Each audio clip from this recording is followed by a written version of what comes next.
संबंध। 19वें श्लोक में भगवान ने यह बात कही कि आत्मा न तो किसी को मारता है और न किसी के द्वारा मारा जाता है। उसके अनुसार 20वें श्लोक में उसे विकार रहित बतलाकर इस बात का प्रतिपादन किया कि वह क्यों नहीं मारा जाता।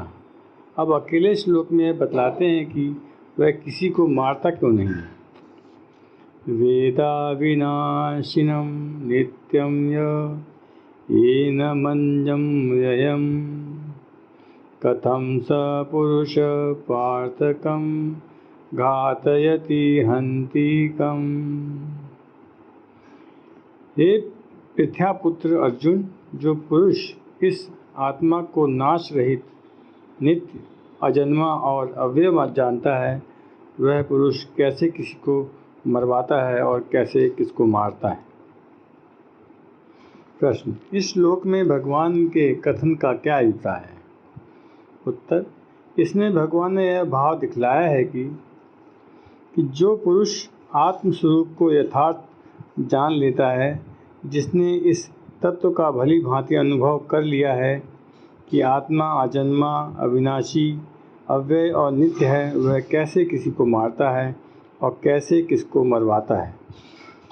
अर्थात मन, बुद्धि और इंद्रियों के सहित स्थूल शरीर के द्वारा दूसरे शरीर का नाश किए जाने में वह यह कैसे मान सकता है कि मैं किसी को मार रहा हूँ या दूसरे के द्वारा किसी को मरवा रहा हूँ, क्योंकि उसके ज्ञान में सर्वत्र एक ही आत्मत्व है जो न मरता है और न मारा जाता है, न किसी को मारता है और न मरवाता है। अतएव यह मरना, मारना और मरवाना आदि सब कुछ अज्ञान से ही आत्मा में अध्यारोपित है, वास्तव में नहीं है। अतः किसी के लिए भी किसी प्रकार शोक करना नहीं बनता। संबंध: यहाँ यह शंका होती है कि आत्मा नित्य और अविनाशी है, उसका कभी नाश नहीं हो सकता, अतः उसके लिए शोक करना नहीं बन सकता और शरीर नाशवान है, उसका नाश होना अवश्यंभावी है, अतः उसके लिए भी शोक करना नहीं बनता। ये सर्वथा ठीक है। किंतु आत्मा का जो एक शरीर से संबंध छूटकर दूसरे शरीर से संबंध होता है, उसमें उसे अत्यंत कष्ट होता है, अतः उसके लिए शोक करना कैसे अनुचित है।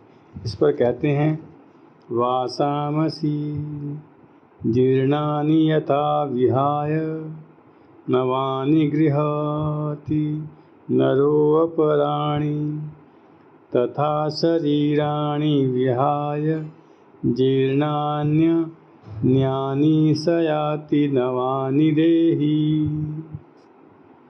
जैसे मनुष्य पुराने वस्त्रों को त्याग कर दूसरे नए वस्त्रों को ग्रहण करता है, वैसे ही जीवात्मा पुराने शरीरों को त्याग कर दूसरे नए शरीरों को प्राप्त होता है। प्रश्न: पुराने वस्त्रों के त्याग और नवीन वस्त्र के धारण करने में मनुष्य को सुख होता है, किंतु पुराने शरीर के त्याग और नए शरीर के ग्रहण में तो क्लेश होता है। अतएव इस उदाहरण की सार्थकता यहाँ कैसे हो सकती है? उत्तर: पुराने शरीर के त्याग और नए शरीर के ग्रहण में अज्ञानी को ही दुख होता है, विवेकी को नहीं। माता बालक के पुराने गंदे कपड़े उतारती है और नए पहनाती है तो वह रोता है, परंतु माता उसके रोने की परवाह न करके उसके हित के लिए कपड़े बदल ही देती है। इसी प्रकार भगवान भी जीव के हितार्थ उसके रोने की कुछ भी परवाह न करके उसके देह को बदल देते हैं। अतएव यह उदाहरण उचित ही है। प्रश्न: भगवान ने यहाँ शरीर के साथ जीर्णानि पद का प्रयोग किया है, परंतु यह कोई नियम नहीं है कि वृद्ध होने पर, यानी कि शरीर पुराना होने पर ही मनुष्य की मृत्यु हो। नई उम्र के जवान और बच्चे भी मरते देखे जाते हैं। इसलिए भी यह उदाहरण युक्त नहीं जंचता। उत्तर, यहाँ जीर्णानी पद से 80 या 100 वर्ष की आयु से तात्पर्य नहीं है।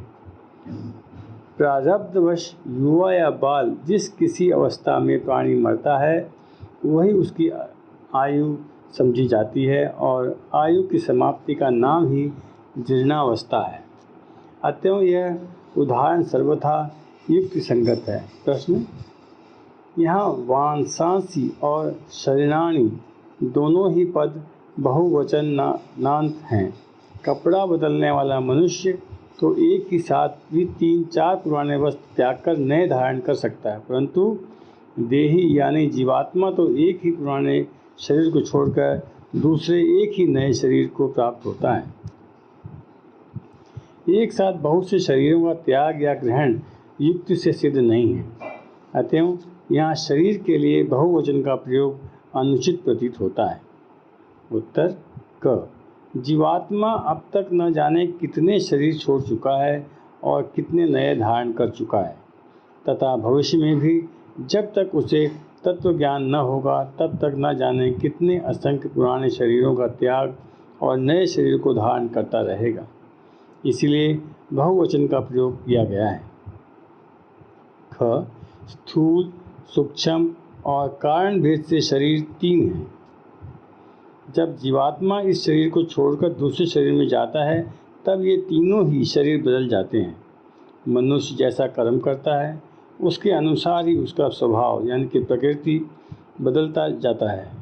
सत, रज, तम तीनों गुणमयी व्यष्टि प्रकृति ही यहाँ कारण शरीर है। इसी को स्वभाव कहते हैं। प्राय स्वभाव के अनुसार ही अंतःकाल में संकल्प होता है और संकल्प के अनुसार ही सूक्ष्म शरीर बन जाता है। कारण और सूक्ष्म शरीर के सहित ही यह जीवात्मा इस शरीर से निकलकर सूक्ष्म के अनुसार ही स्थूल शरीर को प्राप्त होता है। इसलिए स्थूल, सूक्ष्म और कारण भेद से तीनों शरीरों के परिवर्तन होने के कारण भी बहुवचन का प्रयोग युक्त ही है।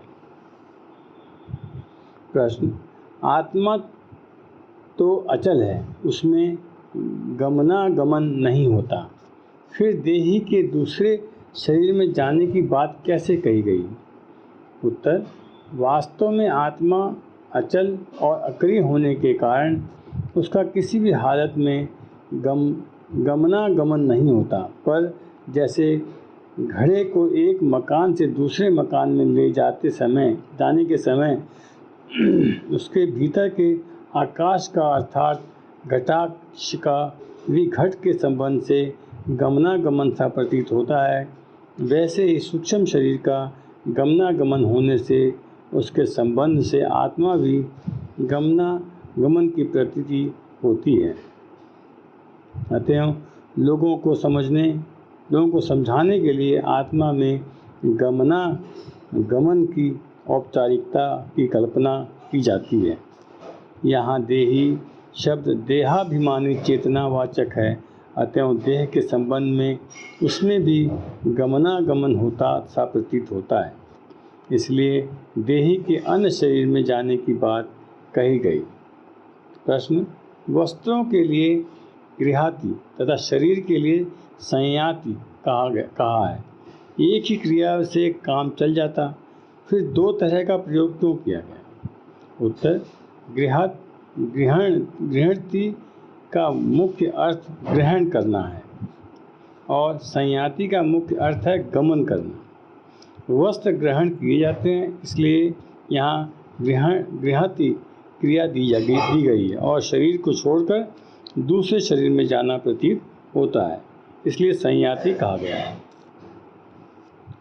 प्रश्न, नर और देही इन 2 पदों का प्रयोग क्यों किया गया? एक से भी काम चल जा सकता था।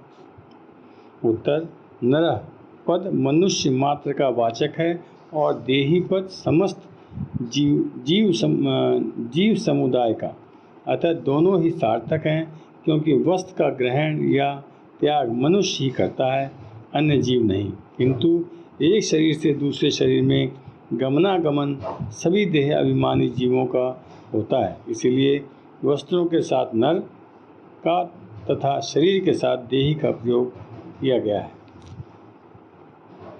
संबंध। इस प्रकार एक शरीर से दूसरे शरीर के प्राप्त होने में शोक करना अनुचित सिद्ध करके अब भगवान आत्मा का स्वरूप दुर्विज्ञ होने के कारण पुनः 3 श्लोकों द्वारा प्रकारांतर से उसकी नित्यता, निराकारता और निर्विकारता का प्रतिपादन करते हुए उसके विनाश की आशंका से शोक करना अनुचित सिद्ध करते हैं।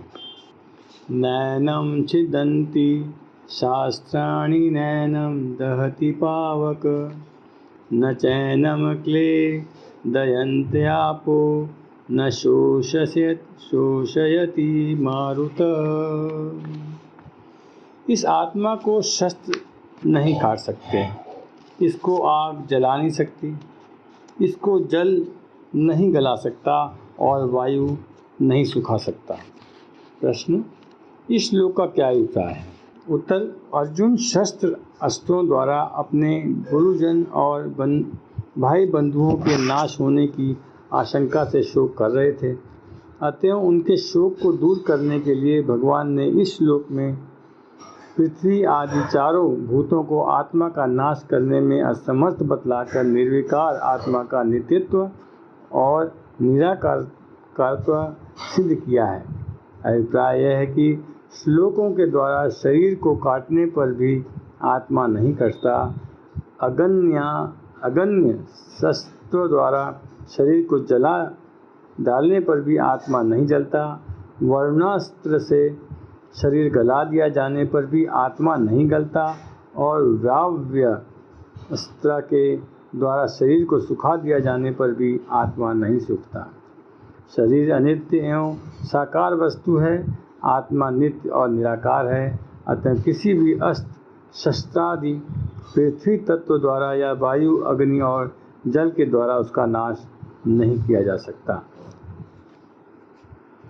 अच्छेद्यो दाह्यो अयम क्लेद्यो अशोष्य एवच नित्यः सर्वगतः स्थाणुरचलो अयम सनातन।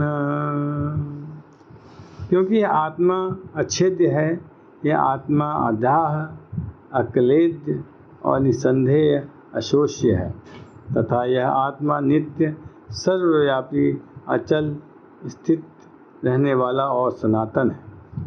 प्रश्न। उस श्लोक में यह बात कह दी गई थी कि शस्त्रादि द्वारा आत्मा नष्ट नहीं किया जा सकता, फिर इस श्लोक में उसे दोबारा अच्छेद्य, अदाह, अक्लेद्य और अशोष्य कहने का क्या अभिप्राय है? उत्तर। इससे भगवान ने आत्म तत्व का शस्त्रादि द्वारा नाश न हो सकने में कारण का प्रतिपादन किया है। अभिप्राय यह है कि आत्मा कटने वाली, जलने वाली, गलने वाली और सूखने वाली वस्तु नहीं है। वह अखंड, अव्यक्त, एक रस और निर्विकार है, इसलिए इसका नाश करने में शस्त्रादि कोई भी समर्थ नहीं है। प्रश्न। अच्छेद्यादि शब्दों से आत्मा का नित्यत्व प्रतिपादन करके फिर उसे नित्य, सर्वगत और सनातन कहने का क्या अभिप्राय है? उत्तर। अच्छेद्यादि शब्दों से जैसे अविनाशित्व सिद्ध होता है, वह तो आकाश में भी सिद्ध हो सकता है, क्योंकि आकाश अन्य समस्त भूतों का कारण और उन सब में व्याप्त होने से न तो पृथ्वी तत्व से बने हुए शस्त्रों द्वारा काटा जा सकता है और न अग्नि द्वारा जलाया जा सकता है, न जले से गलाया जा सकता और न वायु से सुखाया ही जा सकता। आत्मा का अविनाशित्व उससे अत्यंत विलक्षण है। इसी बात को सिद्ध करने के लिए उसे नित्य, सर्वगत और सनातन कहा गया है।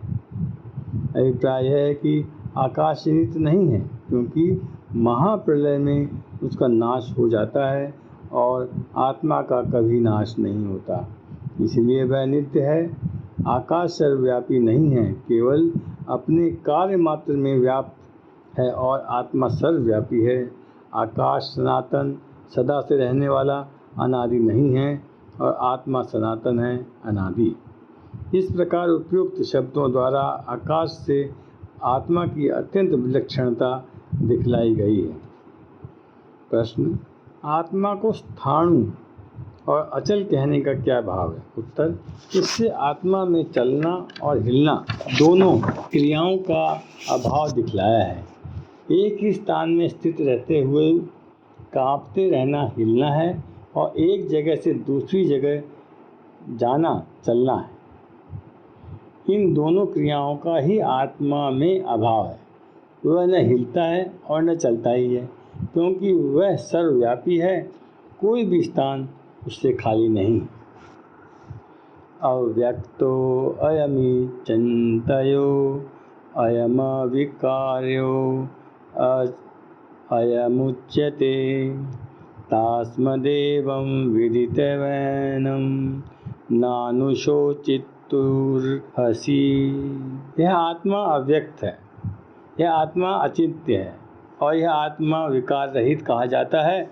इससे हे अर्जुन, इस आत्मा को उपयुक्त प्रकार से जानकर तू शोक करने को योग्य नहीं है, अर्थात तुझे शोक करना उचित नहीं है। प्रश्न, आत्मा को अव्यक्त और अचिंत्य कहने का क्या भाव है? उत्तर, आत्मा किसी भी इंद्रिय के द्वारा जाना नहीं जा सकता, इसीलिए उसे अव्यक्त कहते हैं, और वह मन का भी विषय नहीं है, इसलिए उसे अचिंत्य कहा गया है। प्रश्न, आत्मा को अविकार्य कहने का क्या अभिप्राय है? उत्तर, आत्मा को अविकार्य कहकर अव्यक्त प्रकृति से उसकी विलक्षणता का प्रतिपादन किया गया है। अभिप्राय यह है कि समस्त इंद्रियां और अंतःकरण प्रकृति के कार्य हैं, वे अपनी कारण रूपता प्रकृति को विषय नहीं कर सकते, इसीलिए प्रकृति भी अव्यक्त और अचिंत्य है, किंतु वह निर्विकार नहीं है।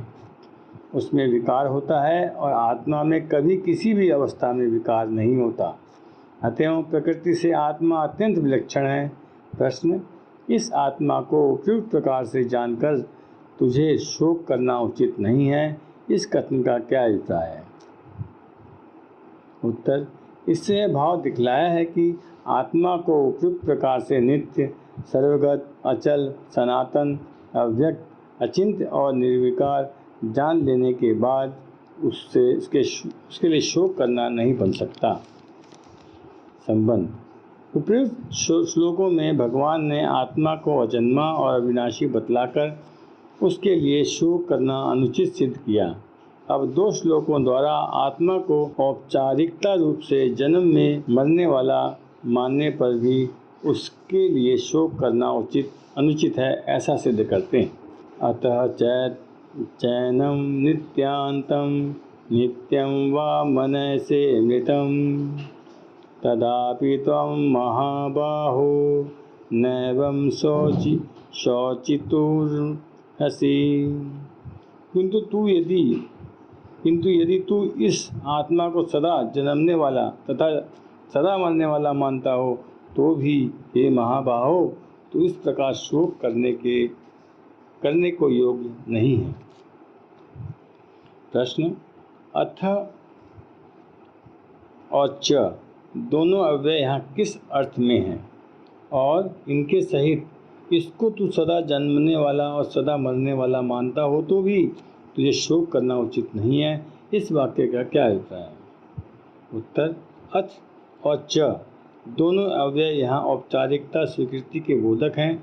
इनके सहित उपयुक्त वाक्य से भगवान ने यह भाव दिखलाया है कि यद्यपि वास्तव में आत्मा जन्मने और मरने वाला नहीं है, यही बात यथार्थ है, तो भी यदि तुम इस आत्मा को सदा जन्मने वाला अर्थात प्रत्येक शरीर के संयोग में प्रवाह रूप से सदा जन्मने वाला मानते हो तथा सदा मरने वाला अर्थात प्रत्येक शरीर के वियोग में प्रवाह स्वरूप से सदा मरने वाला मानते हो, तो इस मान्यता के अनुसार भी तुम्हें इसके लिए इस प्रकार, यानी कि जिसका वर्णन पहले अध्याय के 28वें 47वें श्लोक तक किया गया है, शोक करना नहीं चाहिए। जातस्य हि ध्रुवो मृत्युर्धौ ध्रुवं जन्म मृतस्य च तस्मादपि परिहार्योऽर्थे न त्वं शोचितुमर्हसि। क्योंकि इस मान्यता के अनुसार जन्मे हुए की मृत्यु निश्चित है और मरे हुए का जन्म निश्चित है, इससे भी इस बिना उपाय वाले विषय में तू शोक करने को योग्य नहीं है। प्रश्न, ही का यहाँ क्या अभिप्राय है? उत्तर, ही हेतु अर्थ में है। पूर्व श्लोक में जिस मान्यता के अनुसार भगवान ने शोक करना अनुचित बतलाया है, उसी मान्यता के अनुसार युक्ति पूर्वक इस बात को इस श्लोक में सिद्ध करते हैं। प्रश्न, जिसका जन्म हुआ है उसकी मृत्यु निश्चित है। यह बात तो ठीक है, क्योंकि जन्मा हुआ सदा नहीं रहता, इस बात को सभी जानते हैं। परंतु यह बात कैसे कही कि जो मर गया है उसका जन्म निश्चित है, क्योंकि जो मुक्त हो जाता है उसका पुनर्जन्म नहीं होता, यह प्रसिद्ध है। उत्तर, यहाँ भगवान वास्तविक सिद्धांत की बात नहीं कह रहे हैं। भगवान का यह कथन तो उन अज्ञानियों की दृष्टि से है जो आत्मा का जन्मना मरना नित्य मानते हैं। उनके अनुसार जो मरण धर्मा है उसका जन्म होना निश्चित ही है, क्योंकि उस मान्यता में किसी की मुक्ति नहीं हो सकती। जिस वास्तविक सिद्धांत में मुक्ति मानी गई है उसमें आत्मा को जन्मने में मरने वाला भी नहीं माना गया है। जन्मना मरना सब अज्ञान जनित ही है। प्रश्न, तस्मात् पद का क्या अभिप्राय है तथा अपरिहार्य अर्थे का क्या भाव है और उसके लिए शोक करना अनुचित क्यों? उत्तर, तस्मात् पद हेतुवाचक है। इसका प्रयोग करके अपरिहार्य अर्थे से यह दिखलाया है कि उपयुक्त मान्यता के अनुसार आत्मा का जन्म और मृत्यु निश्चित होने के कारण वह बात अनिवार्य है, उसमें उलटफेर होना असंभव है। ऐसी स्थिति में निरुपाय बात के लिए शोक करना नहीं बनता। अतएव इस दृष्टि से भी तुम्हारा शोक करना सर्वथा अनुचित है। संबंध, पुरुष लोग द्वारा जो आत्मा को नित्य अजन्मा अविनाशी मानते हैं और जो सदा जन्मने मरने वाले मानते हैं, उन दोनों के मत से ही आत्मा के लिए शोक करना नहीं बनता। यह बात सिद्ध की गई। अब अगले श्लोक में यह सिद्ध करते हैं कि प्राणियों के शरीरों को उद्देश्य करके भी शोक करना नहीं बनता। अव्यक्तादीनि भूतानि व्यक्तमध्यानि भारत अव्यक्त निधनान्येव तत्र का परिदेवना। हे अर्जुन, संपूर्ण प्राणी जन्म से पहले अप्रकट थे और मरने के बाद भी अप्रकट हो जाने वाले हैं, केवल बीच में ही प्रकट हैं। फिर ऐसी स्थिति में क्या शोक करना? प्रश्न, भूतानी पद यहाँ किसका वाचक है और उनके साथ अव्यक्त निधिनानि और व्यक्त मध्यानि इन श्लोकों के प्रयोग का क्या भाव? उत्तर, भूतानी पद यहाँ प्राणी मात्र का वाचक है। उनके साथ अव्यक्त विशेषण जोड़कर यह भाव दिखलाया है कि आदि में अर्थात जन्म से पहले इनका वर्तमान स्थूल शरीर से संबंध नहीं था। अव्यक्त निधनानि से यह भाव दिखलाया है कि अंत में अर्थात मरने के बाद भी स्थूल शरीर से इनका संबंध नहीं रहेगा। और व्यक्त मध्यानि से यह भाव दिखलाया है कि केवल जन्म से लेकर मृत्यु पर्यंत बीच की अवस्था में ही ये व्यक्त हैं, अर्थात इनका शरीर के साथ संबंध है। प्रश्न, ऐसी स्थिति में क्या शोक करना है? इस वाक्य का क्या भाव है? उत्तर, इससे भगवान ने दिखलाया है कि जैसे स्वप्न की दृष्टि स्वप्न काल से पहले या पीछे नहीं है, केवल स्वप्न काल में ही मनुष्य का उसके साथ संबंध या प्रतीत होता है, उसी प्रकार जिन शरीरों के साथ केवल बीच की अवस्था में ही संबंध होता है, नित्य संबंध नहीं है, उनके लिए क्या शोक करना? महाभारत स्त्री पर्व के दूसरे अध्याय में विदुर जी ने भी यही बात इस प्रकार कही है। अदर्शनादापतिता पुनश्च दर्शनं गता नैते तव न तेषा तत्त्वं तत्र का परिदेवना। अर्थात जिनको तुम अपने मान रहे हो ये सब दर्शन से आए हुए थे, यानी जन्म से पहले अप्रकट थे और पुनः अदर्शन को प्राप्त हो गए।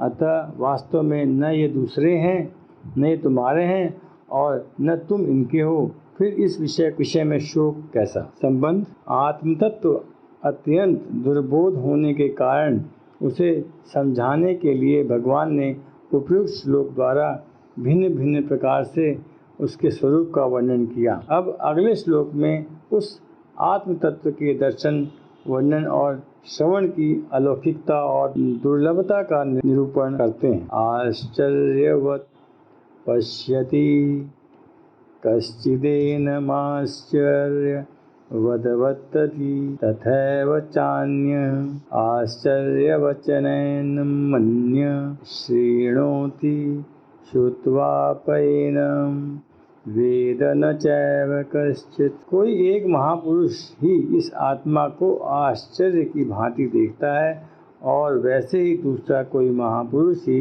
इसके तत्व का आश्चर्य की भांति वर्णन करता है तथा दूसरा ही अधिकारी पुरुष ही इसे आश्चर्य की भांति सुनता है और कोई कोई तो सुनकर भी इसको नहीं जानता। प्रश्न, कोई एक ही इसे आश्चर्य की भांति देखता है, इस कथन का क्या भाव है? उत्तर, इससे भगवान ने दिखलाया है कि आत्मा आश्चर्यमय है, इसीलिए उसे देखने वाला संसार में कोई बिरला ही होता है और वह उसे आश्चर्य की भांति देखता है। जैसे मनुष्य लौकिक दृश्य वस्तुओं में मन, बुद्धि और इंद्रियों के द्वारा इंद्र बुद्धि से देखता है, आत्मदर्शन वैसा नहीं है। आत्मा का देखना अद्भुत और अलौकिक है। जब एकमात्र चेतन आत्मा से भिन्न किसी की सत्ता ही नहीं रहती, उस समय आत्मा स्वयं अपने द्वारा ही अपने को देखता है। इस दर्शन में दृष्टा, दृश्य और दर्शन की त्रिपुटी नहीं रहती, इसलिए वह देखना आश्चर्य की भांति है। प्रश्न, वैसे ही कोई आश्चर्य की भांति इसका वर्णन करता है, इस वाक्य का क्या भाव है?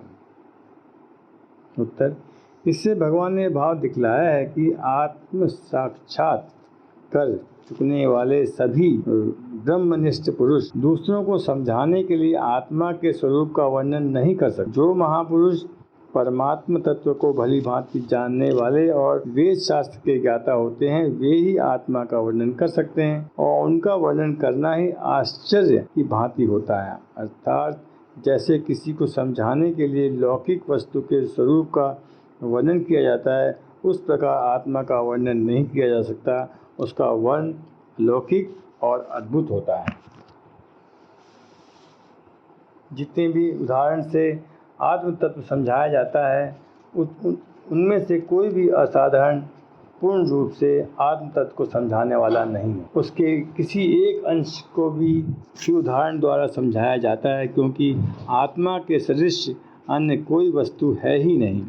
इस अवस्था में कोई भी असाधारण पूर्ण रूप से कैसे लागू हो सकता है? तथापि विधि मुख और निषेध मुख आदि बहुत से आश्चर्यमय संकेतों द्वारा महापुरुष उसका लक्ष्य कराते हैं।